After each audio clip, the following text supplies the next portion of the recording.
This is the 75th annual Academy Award show, a big anniversary show, 2003. That's the now infamous globe that didn't want to revolve the night of the show, and luckily the one that our director, Louis J. Horowitz, had photographed earlier revolving so we could edit it into the live show. But I was pretty upset when that massive piece of architecture didn't do what it had been doing all week.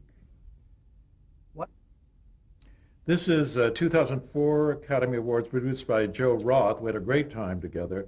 It was a wonderful show. And it was kind of a sculpture garden of Oscars. This happened to have the big sunburst in it, but it worked rather well.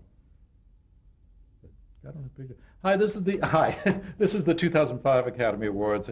This was me standing by the model at the press conference when we unveiled the model. This was kind of a high tech year, the year Chris Rock hosted, and had the overhead uh, uh, projections coming out over the audience. It was quite a technical challenge.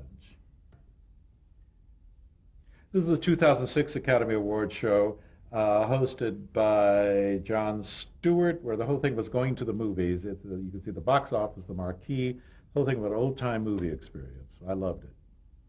Did you pull from childhood for this? I'm sorry? Did you pull from childhood for this? I did. Do you want me to say that? I think you Tell did. me when. You did, right? This is a picture of Louis J. Horowitz, our director, Gil Cates, our producer, and me at this year's Academy Awards. We're standing in the audience of the Kodak Theater. I always say, as long as Louis J. directs and Gil Cates produces and Bobby Dickinson does the lighting, I'll be designing the Academy Awards if they want me. A great team. This is a shot into my design studio of me and my assistant Richard Reynolds working on my first Academy Awards. It shows a sketch on the door of the set, and we're busy away. You can see our little hovel we worked in. Photo of Gil Cates, Bob Dickinson, the greatest lighting designer in the world, and myself, probably at the end of an Oscar show. We're on stage probably having a little champagne. Anyway, this is part of that tremendous team I'm lucky enough to work with. This is a shot of Gary Smith, who was executive producer, John Rook, the great lighting designer, myself, looking at a model of the Emmy Awards, probably back in the late 1980s. They were also wonderful to work with. What's this? Shows me hard at work on some drawing table, working on some project somewhere. My guess is that it was probably in the early 1990s, and I was probably at my office at Sunset Gower Studios. This is a picture of me in the set. This is probably early 1970s. This is a set from the Jonathan Winters series, which was my first primetime variety series, and I'm particularly intrigued by that helmet haircut. This is a picture of me and Henry Bumstead, who is a highly revered motion picture art director, someone I admired, who was just so generous and gracious to me all the years we knew each other. He recently passed away at the age of 93, having finished the last Clint Eastwood movie. So he's really an inspiration to all art directors. This was at the Art Directors Guild Lifetime Achievement Awards. This is a shot of me and a group including Carl Malden the day I donated my archival work, my sketches and designs for the Academy Awards to the Motion Picture Academy. It was when the Motion Picture Academy Library first opened, which I would assume was in the late 80s or early 1900s. A shot of me, probably in the mid-90s, winning an Emmy Award. I've been lucky enough to collect a few of those, and this is a nice photo, and I'm very proud of it. This is a shot of the 1981 Emmy Awards, the first Emmy Awards I was asked to design. It was produced by Gary Smith and directed by Dwight Hemin, lit by John Rook, and that began a relationship that sustained us for some years, and I enjoyed this set very, very much. This is a shot of the same basic set we did in 1981. We used the same set a few years in a row, and I would add things to it. This year we had those gigantic photo cutouts of this family, the TV family, and in each of their eyes there's a television monitor. So they were all wearing glasses, and they had a television monitor in each eye. We'd photographed these actors who looked just like these pictures in a studio and shot their eyes blinking and staring, and then we put the TV monitors in their eyes, the photo globes. So when the show started, the audience was faced with this rather strange family with TV eyes. People either loved it or hated it. I absolutely loved it. This is one of my favorite sets I've ever done. It was on the Richard Pryor show in 1977. And it was, I believe, my first Emmy Award. And it shows the sinking of the Titanic long before the movie, the Titanic.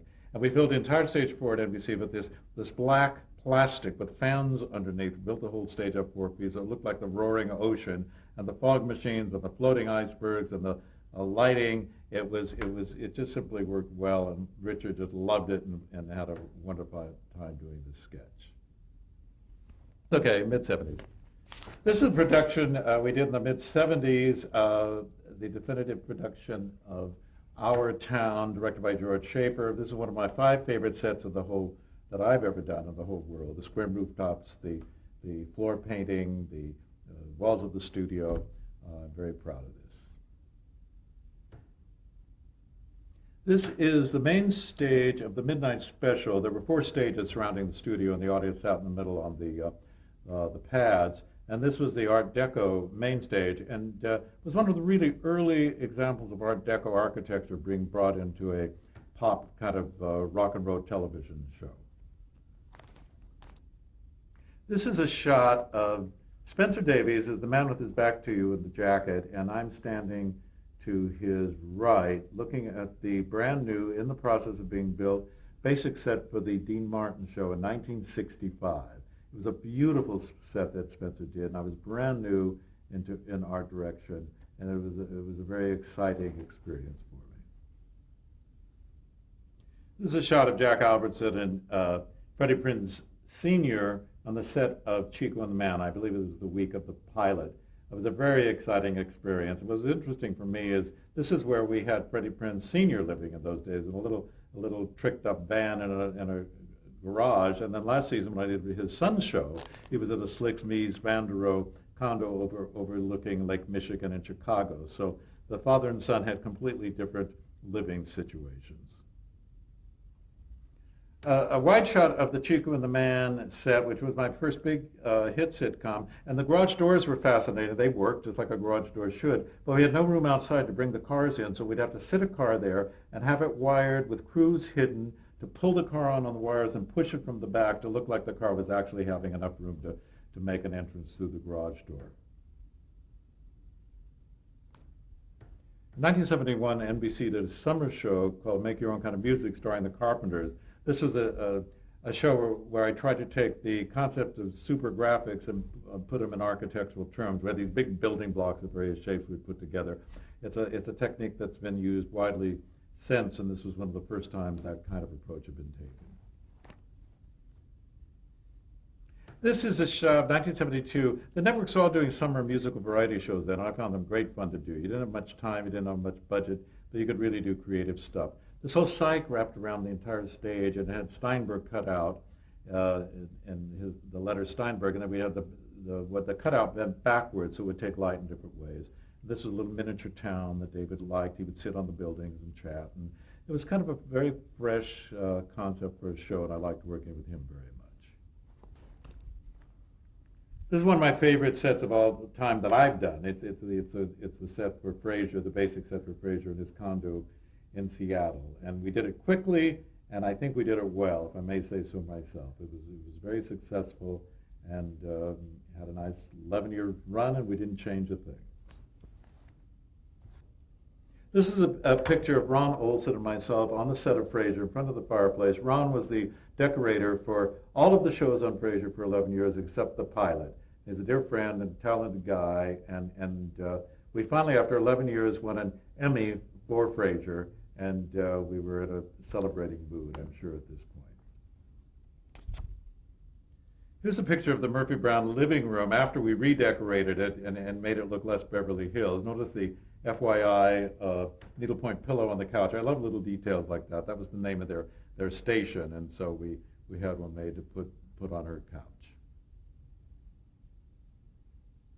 This is a picture of me and Larry Grossman, who's been my friend and agent for over 35 years. And he's really seen me through. He signed me when I was very young, and he thought I had promise, and he stuck with me, and I stuck with him, and we've developed a lifelong friendship. This is a picture of my wife, Dorothy Christopher, and me in one of the Architectural Digest green rooms we have designed together backstage at the Oscars. I do the architecture, and Dorothy does all the beautiful furnishings and accessorizing. And it's been a nice project for us for several years. Dorothy takes a great picture.